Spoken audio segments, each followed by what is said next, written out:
Good morning, good afternoon, good night, everyone. Thank you for being here for this first webinar that is organized by WMO Study Group on Renewable Energies and the ES community.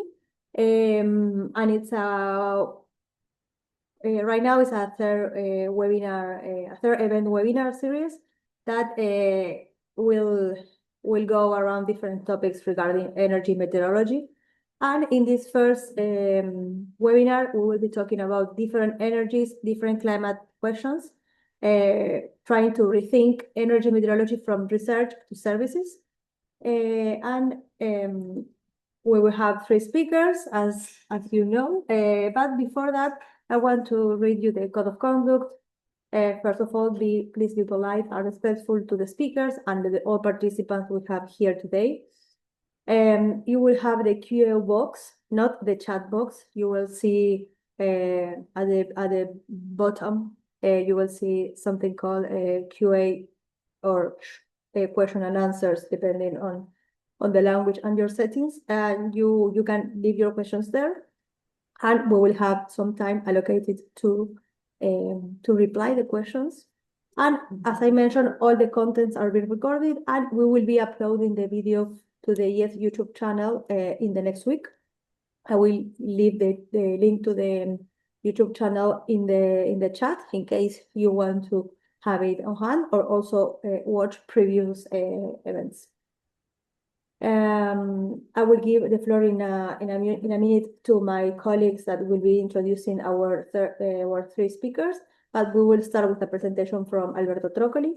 Then we will continue with a presentation from Violet Jonas Masaba, and then last but not least, one from Irem Isik Setin. And after this, we will have a panel discussion of around 15 minutes.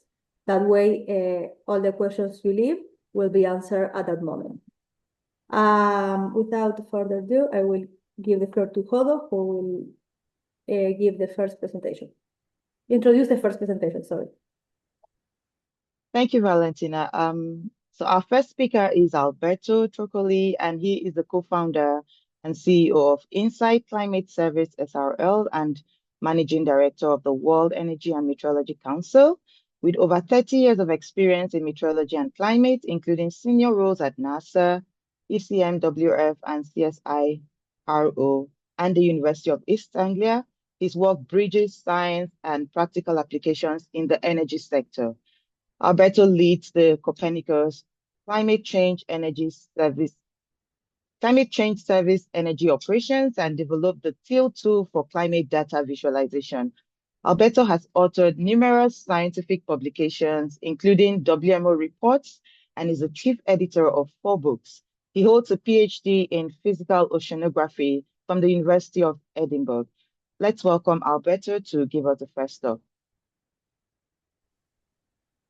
Okay, thank you very much, Jodo. Can you hear me? Yes, we can. And I will share my slides here. So welcome, everybody. You can see my slides, okay?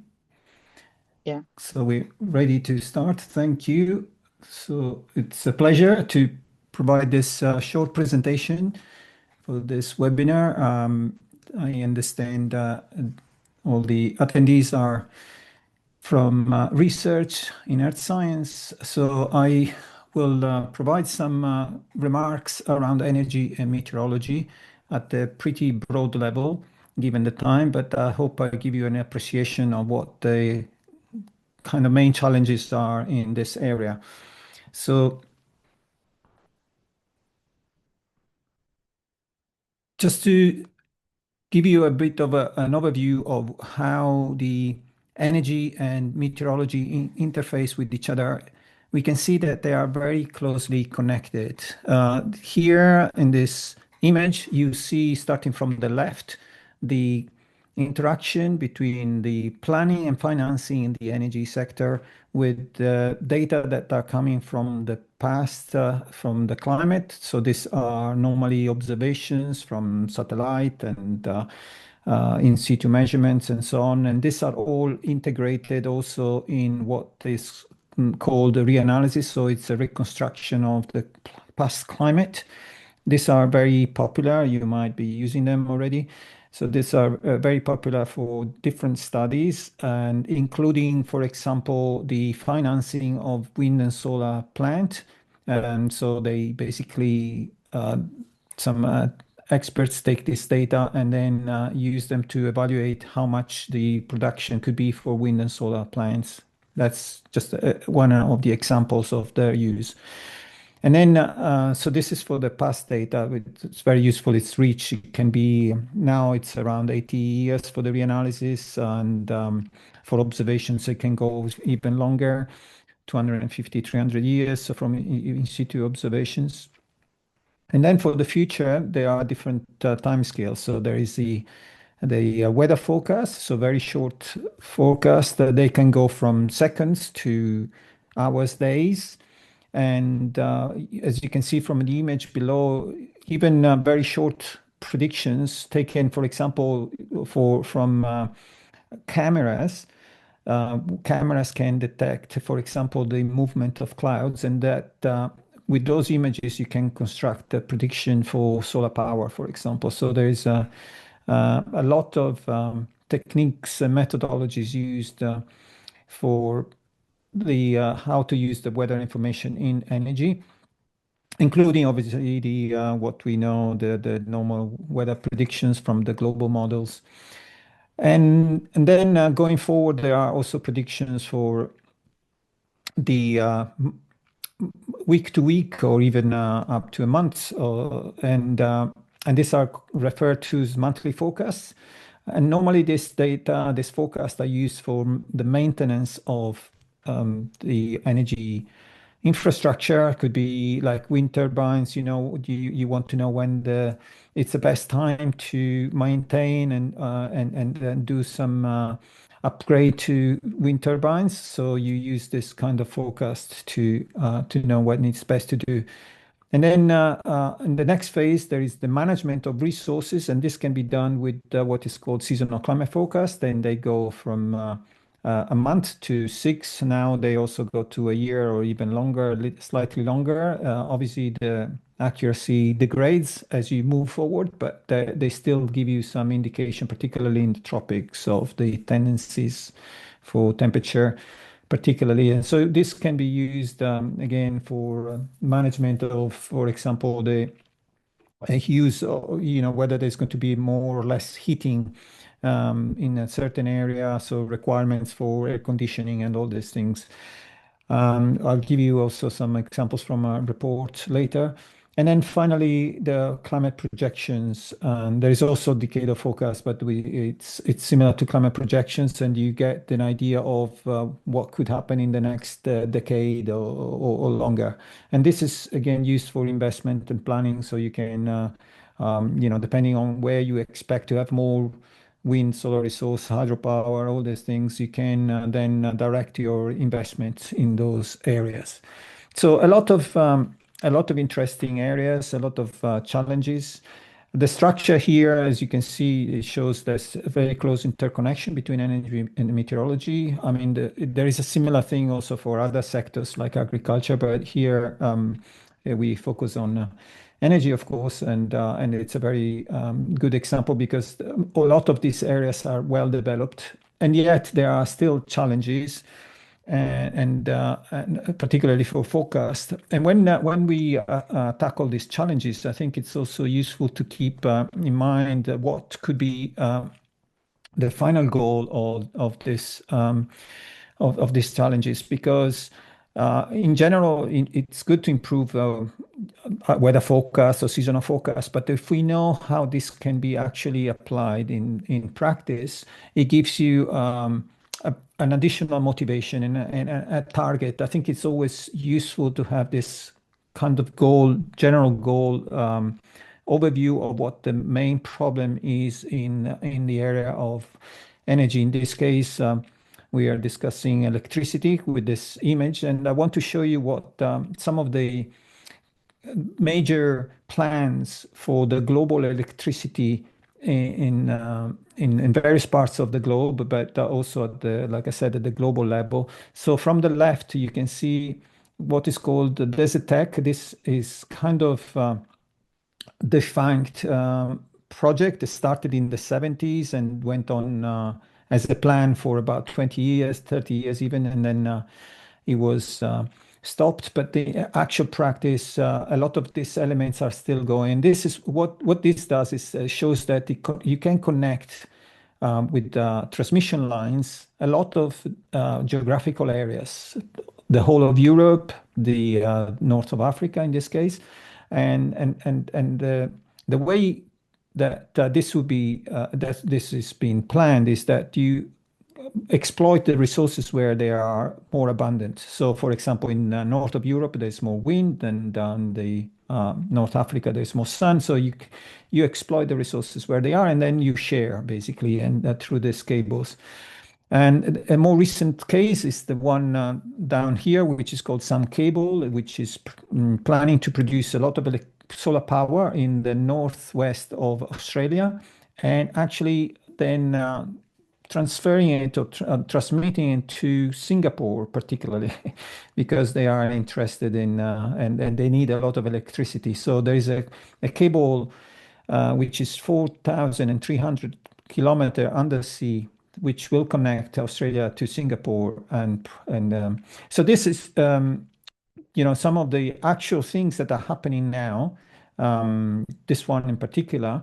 And so you can see that there are big investments in this area, but in order to achieve what is also depicted on the other picture here, this is the connection of basically the whole globe in various parts. You have different segments that connect one area with the other, and the relevance of energy meteorology here is that in order to make this work efficiently, you need to know where the resources are at any one time. So, for example, if you take the India and so the South Asia and Southeast Asia, you want to know, for example, in the next 1 month or 2 months, where there's going to be more wind, the more solar, so you can actually balance the production in one area and the other, and perhaps you have conditions where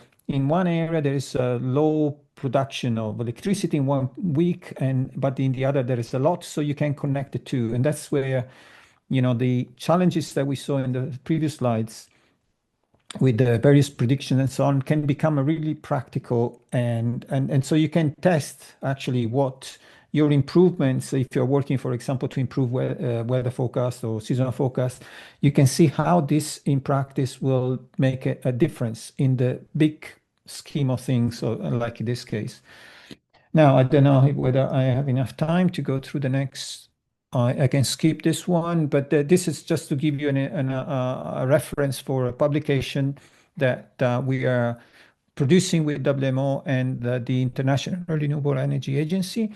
And just very briefly, just to show you that this was the third publication. We are now working on the fourth one. So every year we've been producing this publication where we look at how the climate affects the production of wind, solar, hydro, and also the energy demand. So we give an indication how the variations in climate affect the variations in energy, because this is very important for planning. Because normally, people might expect that this is constant in the future. You put something there and you expect this always the same amount of power to come out, but there's quite a lot of variations. And if you look at the previous one was for the whole globe, so there's a lot of compensations from one area to another. Then you need to look at more regional aspects and even country and sub-country and so on. So in the report, you can see how these various sources vary year to year. And so also through what we mentioned before, seasonal forecasts, so similar tools, we can try to anticipate some of these changes. So I'll leave it there. I just wanted to mention that if you're interested, there is with WMO and the study group on weather and climate services for energy, we've developed this portal where you find a lot of information about energy meteorology. And it's pretty easy, energymeteorology.info. And if you're particularly interested also to hear what are the latest in the area, we are organizing a conference for next year in May in Italy. So I'll stop there. Thank you very much for your attention. Thank you, Alberto. In case you have any questions, you can leave it there in the QA box, and we will answer them after the other two presentations. And I will give the floor to Rodrigo, who will be presenting the second speaker. Thanks, Valentina. It's my pleasure to introduce Valiet Masaba. Valiet is a meteorologist and climate services specialist at the Tanzania Meteorological Authority, where she leads a major climate services and early warning initiatives, including warning for all. She also served as an educational and training commitment leader for the African Meteorological Society, and she's also a member of WMO Working Group of Renewable Energy. She holds a Bachelor of Science and Meteorology from the University of Dhaka. Valiet, thanks a lot for joining us today in this webinar, and the floor is yours. Thanks. Thank you very much, Rodrigo, for such an introduction, and hello, everyone. I hope you can hear me. Yes, I can hear you. Thank you very much, and I hope you can also see my screen. Yes, now we see in a full screen. Thank you very much. So yes, hi again, everyone, and I am Violet, as I have been introduced, working with TMA, and I'm very glad to be here participating in this wonderful webinar on different energies, different climate questions, rethinking energy meteorology from research to services. And my presentation today is more of a story of a young meteorologist into energy services, from a national pilot to a global table. So it has been highlighted by someone who introduced me, Rodrigo, I think. So I finished my degree from University of Dar es Salaam, and I did my research on WRF model rainfall prediction over Mahenge and Iringa regions in Tanzania. And afterwards, I decided to volunteer at Tanzania Meteorological Authority, and I was allocated at agrometeorological section. When there, I got the chance to digitize and visualize data from 13 agromet stations that are in Tanzania. And I also contributed to developing bulletins, agrometeorological bulletins, and climate reports, like the statement of the status of Tanzania's climate, which is produced annually. Well, also, I really loved working at a central forecasting office when I was a volunteer. I did this for 1 year from 2021 to 2022. And I haven't mentioned this, but actually I used to love being a pilot. But then until I attended the central forecasting office is where my passion shifted. And it was just interesting to see how they predicted something and it actually happens, which was weird at the moment. But then that's where the passion shifted, and no regrets at all. I'm very happy at what I'm doing right now. And from being a volunteer in 2022, I managed to secure a post as a focal point of the project called Focus Africa, where it was under the coordination of WMO, and I was the focal point at TMA. So basically, I think Focus Africa was a gateway for me, because after Focus Africa, I managed to have to be the focal point of several other projects that are implemented right now at TMA. And they included the implementation of Early Warning for All initiative. I guess some of you have heard about it, but this was the initiative by WMO. And in Tanzania, we're implementing this from 2025 to 2027. And we're basically trying to create the early warning. I mean, we're basically trying to improve the early warning system in Tanzania by implementing the Early Warning for All initiative. In here, we have also developed what we call the roadmap, of the early warning for all in Tanzania. I am also the focal point of the Sarepta project. This is a collaboration between TMA and Norwegian Meteorological Institute. It's basically capacity sharing in terms of digital public goods. And I'm also the focal point of the WISA. This is a project in collaboration with UK Met Office. In here, we're trying to improve the impact-based forecast, which is already existing in Tanzania, to action-based forecast through the National Co-Production Plan.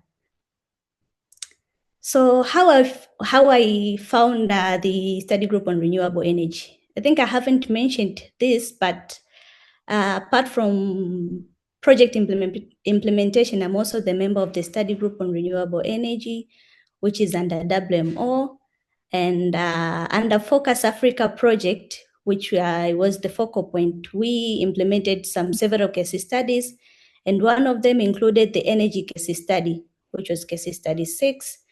And I think as continuation from there, I got the opportunity to be a member of the study group on renewable energy. And I think it was a great opportunity. And in the study group, I contribute as an early career member, bringing user-facing, field-level perspective from Tanzania to the global expert group. And so more on the Focus Africa project. So first of all, the long form of the Focus Africa project is the full value chain, optimized climate user-centric services for Southern Africa. As I mentioned, it's a WMO project funded by the European Commission to deliver climate services for several case studies. To deliver climate services for several sectors. And it was implemented from 2020 to 2026, and it included several partners from Africa and Europe. And within that, we had 5 SADC countries, including Tanzania, and we had 8 sectoral case studies, which concentrated on sectors of food security and agriculture, water, energy, and infrastructure. But specifically for Tanzania, we concentrated on food security and agriculture, energy, and infrastructure. So since today we're speaking about energy, yes, in Tanzania, we implemented climate services for energy under the Focus Africa project. And in Tanzania, we basically use more of hydropower energy, not so much on solar, and we're still trying to explore on wind. And through the Focus Africa project, in collaboration with the World Energy Meteorological Council, which is headed by Alberto Troccoli, and I'm proud because that's where I met with him through the Focus Africa. And with their collaboration and the coordination of WMO, we managed to have the hydropower model, where the hydropower model, under the hydropower model, we derived data of the CHAPS rainfall in Era 5 land to forecast generation. Actually, in Tanzania, specifically at Tanzania Meteorological Authority, we do provide weather information. But actually, the challenge is the weather information that we're providing is not tailored to users' needs. For example, we do have the information, but then it's not specifically for the energy sector, it's not specifically for the infrastructure sector, and so forth. So far, we only provide the tailored information for agriculture sector. So the main aim of the hydropower model was to tailor the information that is provided by TMA to specific needs of the energy company in Tanzania. And for this case was TANESCO, which was the main supplier and distributor of the energy in Tanzania. And for the case of solar power in Tanzania, actually, there are some few small companies in Tanzania that are providing solar power, and actually they're not really owned by the government. The TANESCO one for the hydropower is fully owned by the government, but now for the case of solar, it's a little bit different because the private companies are the ones that are running this and not in a huge, if I might say, application. And so with collaboration with UK Met Office and the Focus Africa project, we did manage to analyze Tanzania's solar potential to inform future investment and planning in case the government decides to also concentrate on the solar. Same for wind, which is also not yet much investment on there, but also, of course, with the UK Met Office and at the Focus Africa project, we did try to develop the projections to support TANESCO's long-term decision-making as the energy mix diverses. And as mentioned, we worked with TANESCO, TMA, WEMS, UK Met Office, and WMO is the coordinator. From research to a service people actually use. So a model is only useful if the end user can reach it. To make the hydropower forecast usable, the team turned the science into a web application built around TANESCO's real workflow. As I mentioned earlier, TMA provides the forecast, but then it's not tailored to users' needs, specifically for the hydropower, the wind and solar.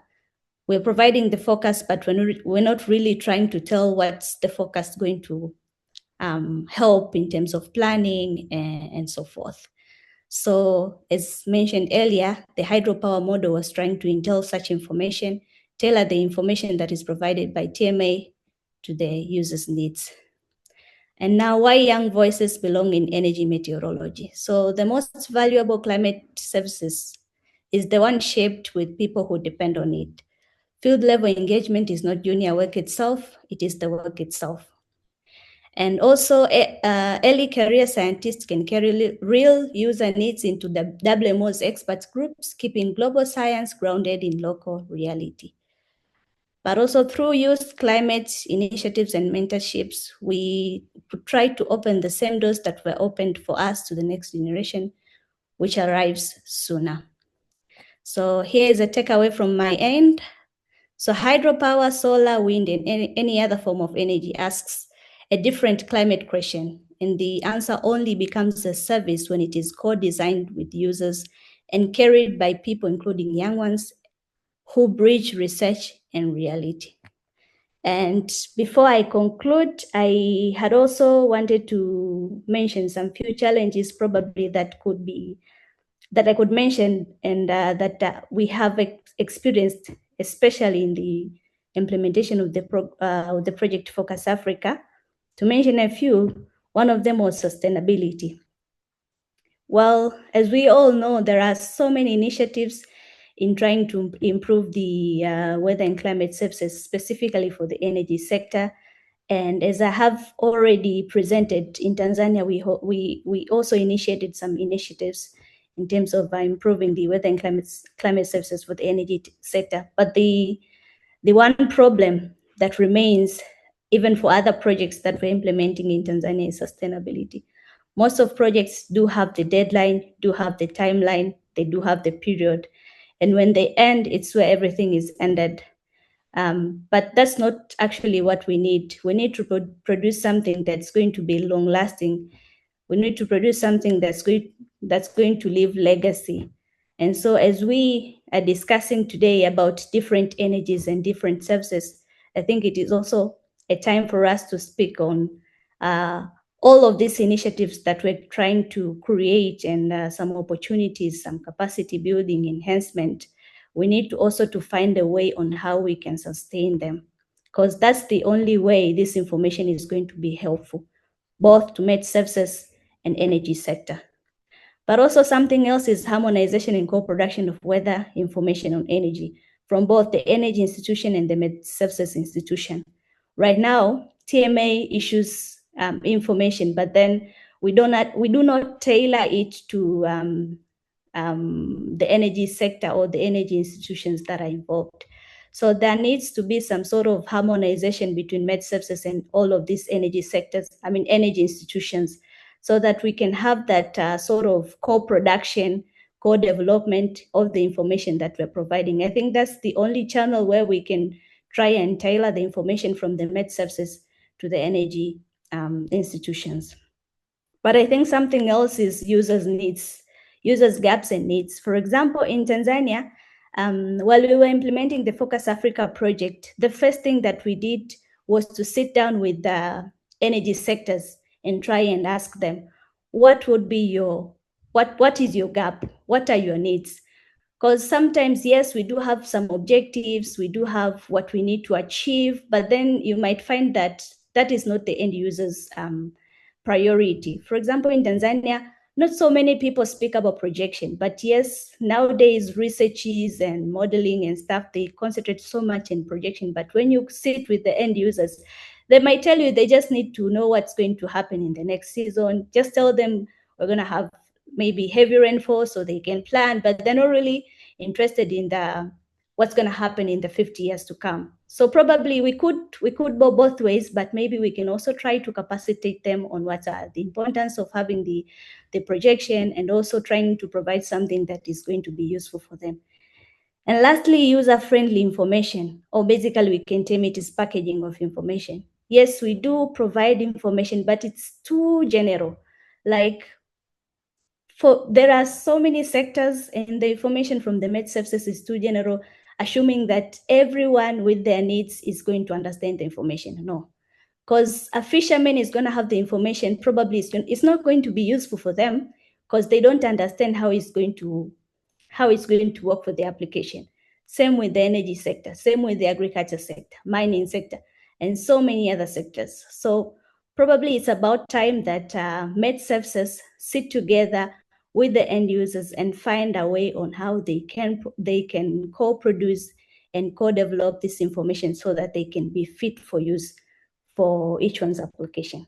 And that is it from my end. Thank you very much. Thank you so much, Violet. Such an inspiring journey you've had to get to where you are right now. I'm sure that'll inspire a lot of our participants as well today. On that note, it's my great pleasure to welcome Irem Ishik Chetin to the webinar. She's a scientific researcher at the Climate Service Center Germany, GERIX, Helmholtz-Zentrum Heron.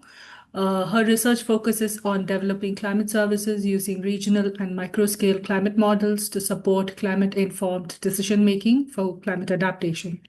Before joining GERIX, she spent nearly a decade at the Ministry of Energy and Natural Resources in Turkey, where she worked on operational wind power forecasting, renewable energy resource assessment, and national renewable energy planning. She contributed to major projects in renewable energy, including the Wind and Wave Energy Potential Atlases of Turkey, offshore wind development with several international collaborations, and clean energy roadmaps of country, while conducting her doctoral research on the impacts of climate change on wind energy resources.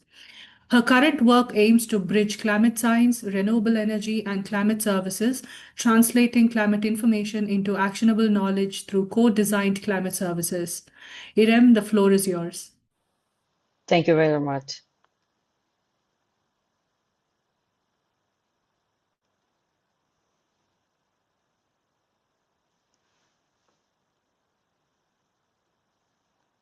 Sorry, I cannot see my screen.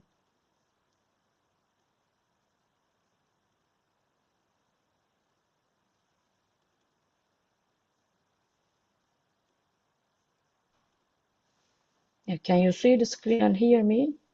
Perfect on Okay. both counts. So thank you very much for having me. And as Mega also introduced me, I was thinking to prepare this presentation that I also think my pathway in energy meteorology. So I was working in a wind power forecasting center in 2013 in a Ministry of Energy in Turkey, and we were discussing and asking every day same question to ourselves: how much wind power will be produced tomorrow? And we were giving this information to the transmission system operators and the wind power plant owners.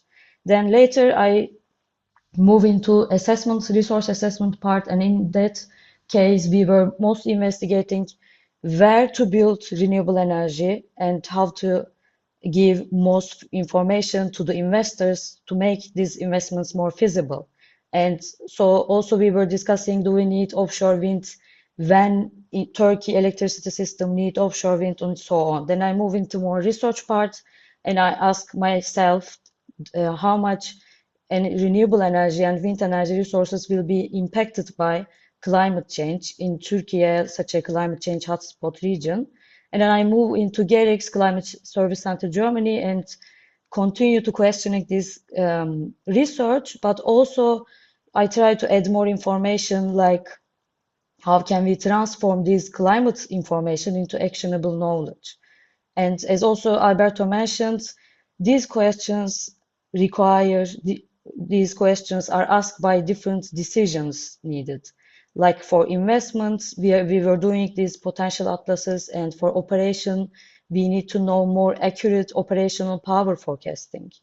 And also for planning, we need to know how climate change, when and why, and how affect the future energy resources. And for the last question, how can we transform this climate information into actionable knowledge? There are many different questions we can ask. I will not read all of them, but for renewable energy sector, there are always different climate information needed for unique climate risks.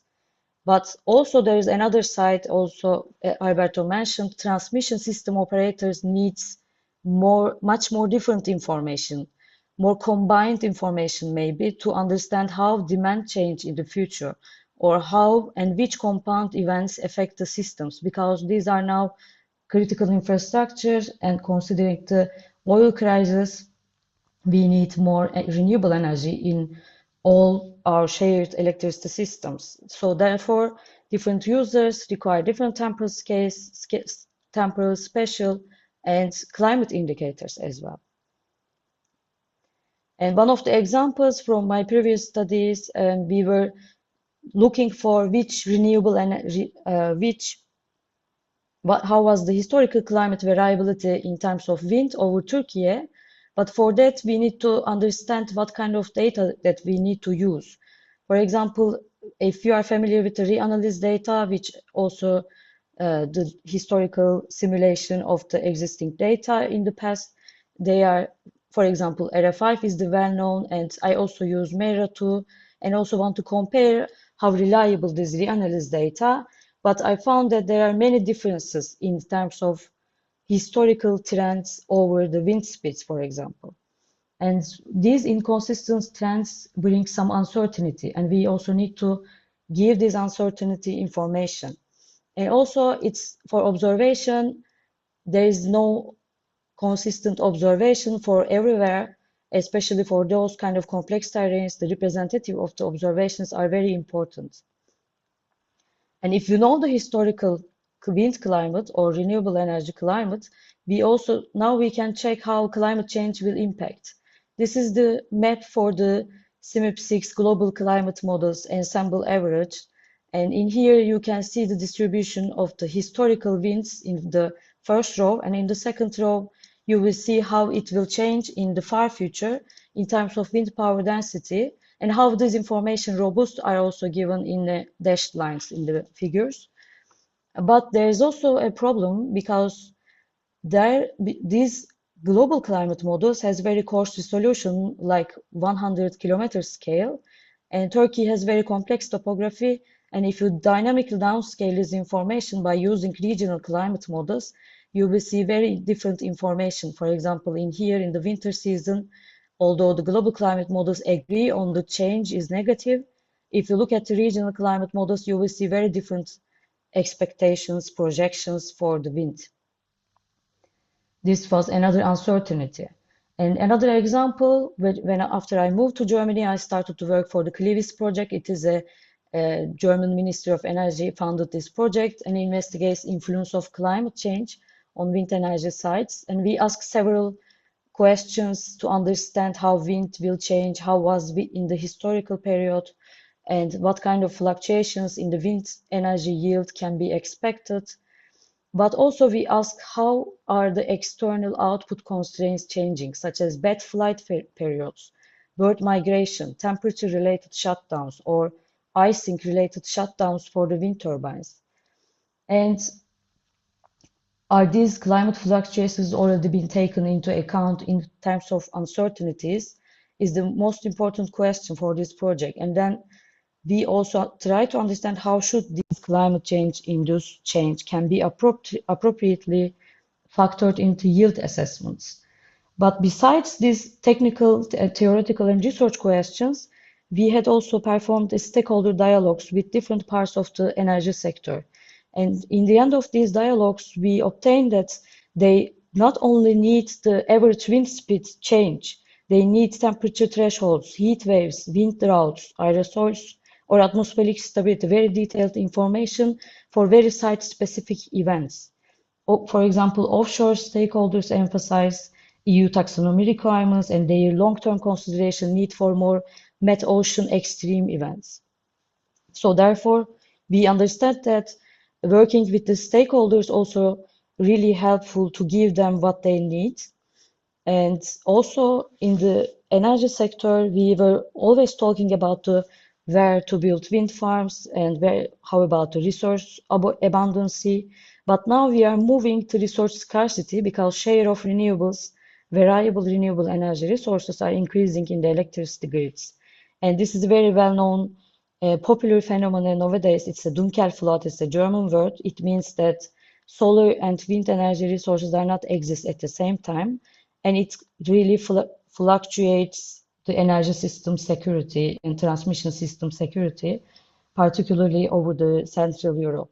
So we need more research on those kind of events.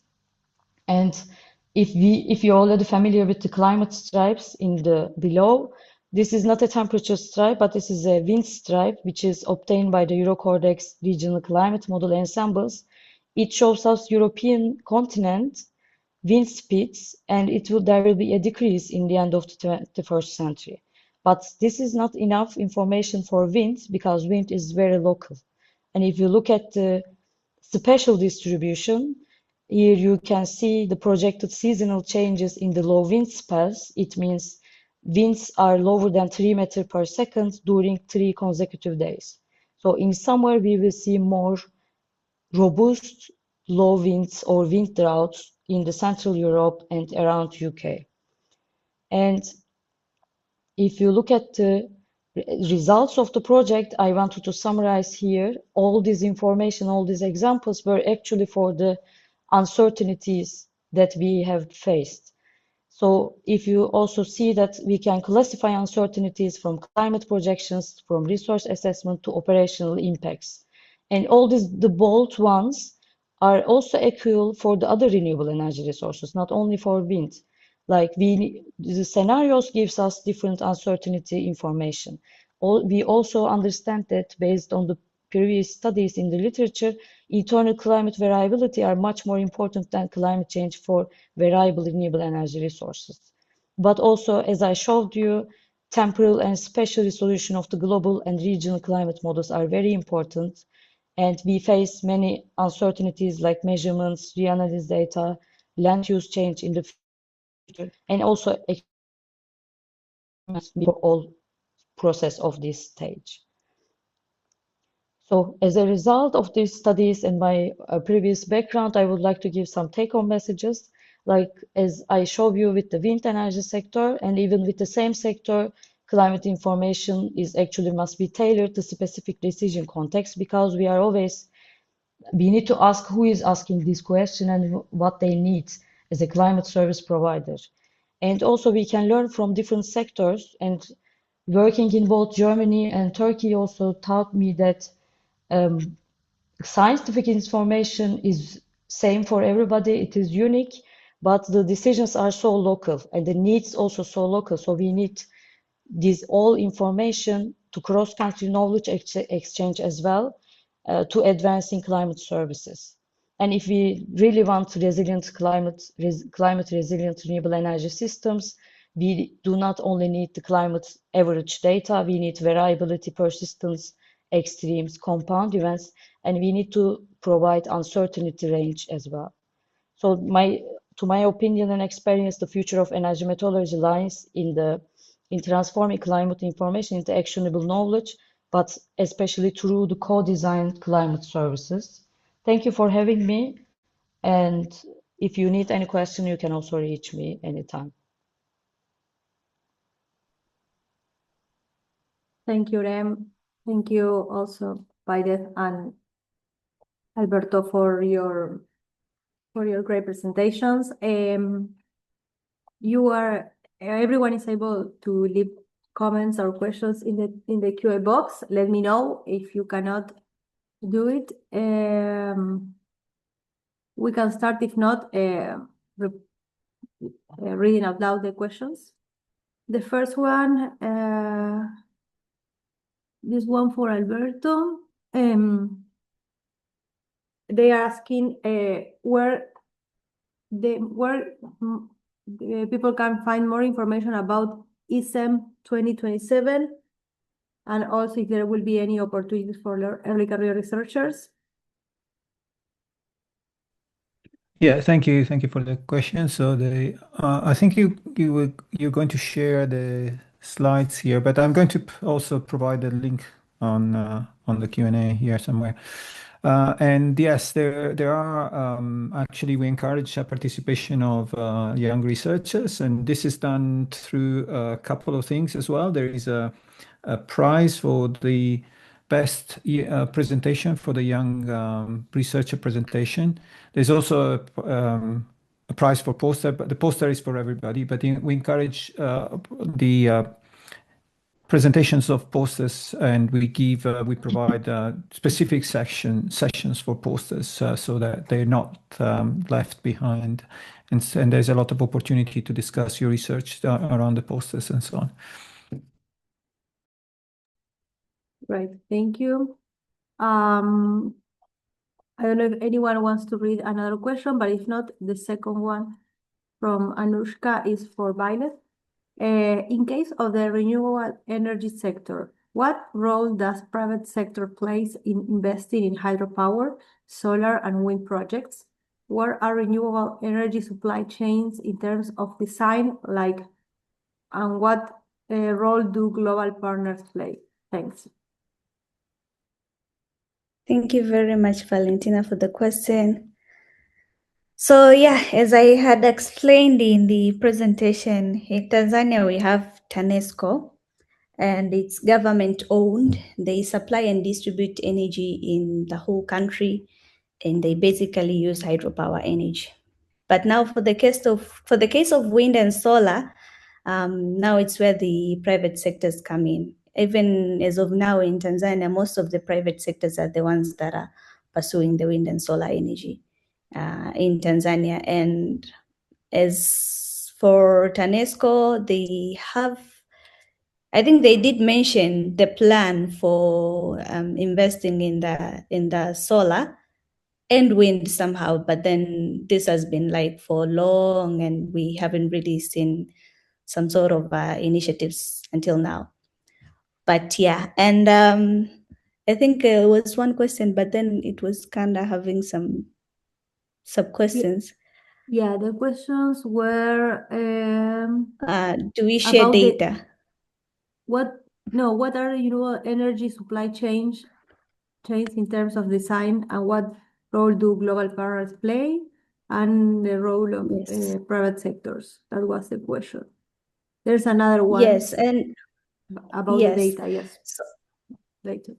On the role of global partners, so we had, as mentioned, through Focus Africa, we had partners like World Energy Meteorological Council, as mentioned, headed by Alberto, but we had the UK Met Office, the WMO, in which they had done lots of researches and the hydropower model itself. And I think Tanzania is open for investors in terms of the wind and solar power.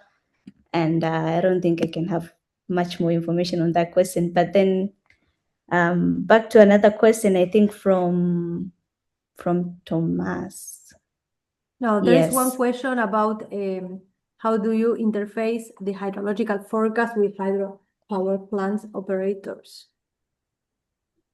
Okay, if you share the data, and if you have any dams and generation parameters. Yes, so in Tanzania, we don't really have an interface right now to integrate the weather data from TMA and the information from TANESCO. I think via Focus Africa, it was the only initiative that we had come together, TANESCO and the Met Service, and the Met Services provided the rainfall and temperature data. And I think from TANESCO, we had the hydropower generation data and the inflow data. That was the only time where we had these data integrated, and we come up with this hydropower model. Otherwise, we don't have an interface that connects this data. That's why I was mentioning the issue of sustainability, because I don't think it will ever happen again, or if we're even having a plan of maybe continuing what was already initiated. Yes, the hydropower model is there, but what about future plans? What if we want to continue where we ended? And I think it would have been useful if the initiative that was created under the Focus Africa project to continue, because it is useful and it's something that has never been done before. And even TANESCO themselves, they have proven they have mentioned that the information is somehow helping them, and it is simpler compared to the information that is provided by TMA. So having the interface where we integrate the data from Met Services and TANESCO would have been great, but so far we do not have that. Thank you so much. The next question is for Irem. To ensure consistent data, how are the patterns captured and how insights form from them to ensure consistency in data in case of climate fluctuations, since it's significant? How is data cleansed, and what are the simulators you use to interpret it? Thank you for the question, Anushka. First, I think this is for the reanalysis data inconsistency, or maybe it should be also climate data. So first, I checked all the observation. These two study from Turkey that I showed from my PhD thesis. So I have like over than 200 observation stations, and I try to take the 30 years data, because to represent the climate, we need at least 30 years data. And there were more, like half of them were missing. And also I tried to compare them with the ERA5 data by calculating significant analysis and other statistical information. I can also share the articles that we published about this, so it has more technical details maybe. Great. In case any of the speakers wants to leave any link in the chat box, you are more than welcome to do it. And then the second one is also for you. The plots that you show for wind energy change using dynamical downscaling and raw CMIP6 data. Is that dynamical downscale product bias corrected? How much is that reliable? Thank you for this question as well. The plots that I show about CMIP6 and the 4-kilometer high resolution WRF outputs, they are not bias corrected. We try different dynamic downscaling method. It's called pseudo global warming approach. We try to take the ensemble in the CMIP6, different CMIP6 models, because it is also a challenge which CMIP6 models to use for where. And what was the second question? So it is not bias corrected. Yeah, if I they missed asking if it's something. bias corrected. How much it is reliable? We also made some validations about our 4-kilometer model, and they were very good aligned with the observations.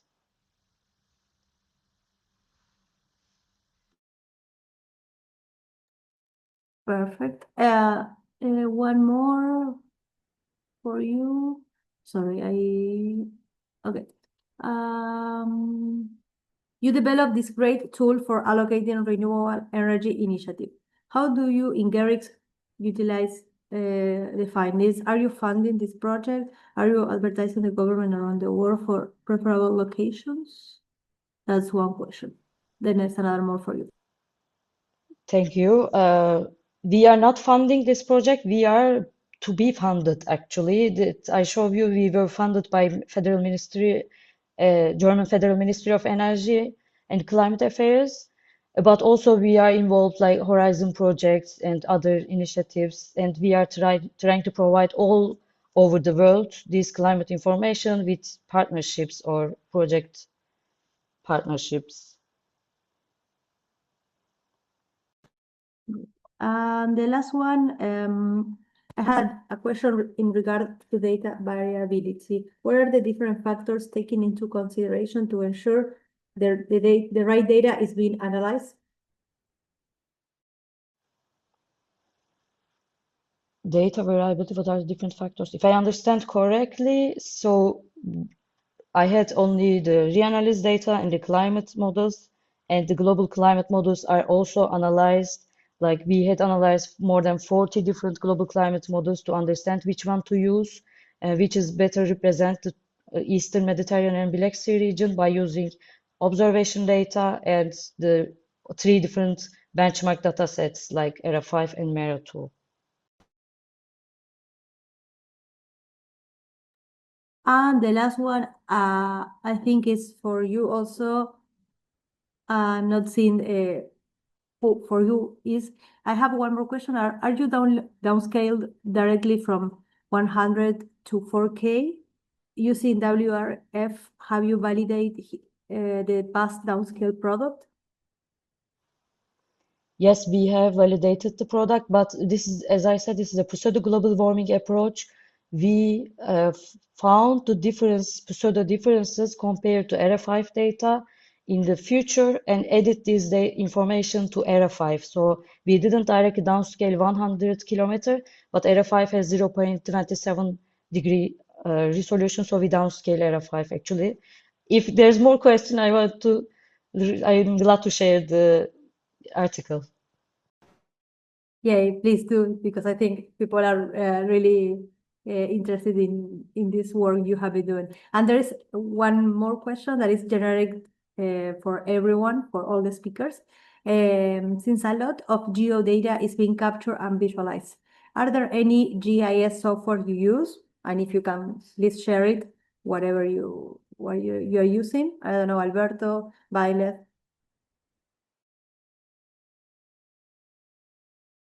Please repeat the Yeah. question, Valentina. If you are, which software, if you are using, which software of GIS are you using? And since a lot of geodata is being captured and visualized in the different works all of you are doing. Probably I'm not the best person to answer this, but I mean, I know that obviously Python. If of interest, we also developed a visualization tool that is showing behind me, which is called TL Tool. It's easily accessible with, to analyze simply some data, and that you can also download the data. But I would leave the answer to you and Violet. More details, thanks. No details from my end. Well, I think also from my end, I'm not really practically using GIS, and I'm not so sure what should I say regarding GIS, but I'm aware GIS is used in mapping floods, drought, and so many other weather risks. Yeah. Apologies for that.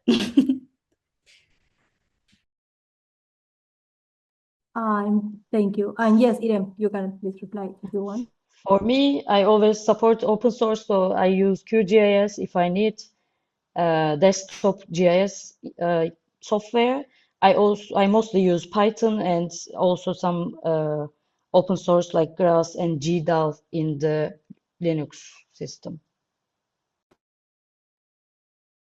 Okay, great. I am not seeing any other question. So if not, I don't know if one of my colleagues wants to say something more. Mega?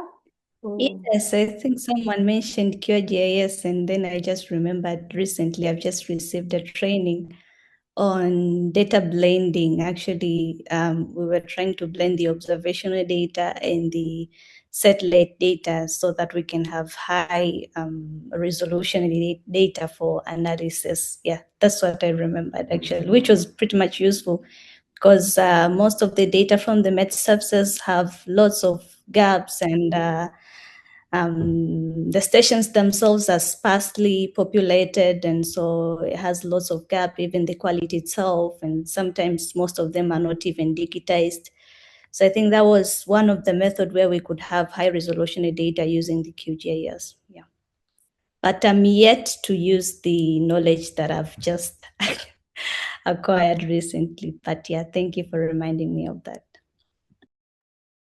You're welcome, Lailet. And I was checking because we last year and the previous one, we in yes we had a course, like a 2-hour course on map making with open source, as Irene mentioned.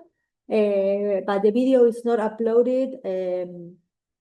I can speak with the person who provide the lecture to see if at least we can